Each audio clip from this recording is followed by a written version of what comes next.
पाकिस्तान मुस्लिम league नून के कायद मियां नवाज शरीफ से party सदर मियां शहबाज शरीफ ने मुलाकात की। पार्टी ज़रा के मुताबिक शहबाज शरीफ ने मुख्तलिफ इत्तेहादियों से मुलाकात के बारे में नवाज शरीफ को ब्रीफिंग दी।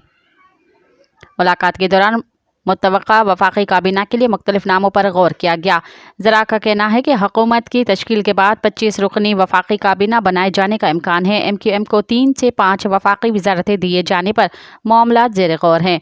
MQM की जानिब से खालिद मकबूल सिद्दीकी, फ़ारूक सत्तार, सैयद मुस्तफ़ा कमाल, सैयद अमीनुल हक और ख्वाजा अज़हरुल हसन के नामों पर गौर किया जा रहा है। ज़रियात ने बताया कि मुस्लिम लीग नून की जानिब से 15 सीनियर लीगी रहनुमाओं ने नाम वफ़ाक़ी वज़रा के लिए ज़ेर गौर हैं। लीगी रहनुमाओं में इसहाक़ डार, सरदार अय्याज़ सादिक़, ख्वाजा आसिफ, एहसन इकबाल, मरियम औरंगज़ेब के नाम वफ़ाक़ी काबीना के लिए ज़ेर गौर हैं, जबकि वफ़ाक़ी काबीना में अतलाउ दारड़, शज़ा ख्वाजा को भी शामिल किए जाने का इम्कान है। मज़ीद ख़बरन ऐं तफ़सीलात लाइ विज़िट कयो असांजी वेबसाइट www.awamiNewsHD.com ऐं ॾिसंदा रहो अवामी न्यूज़ HD।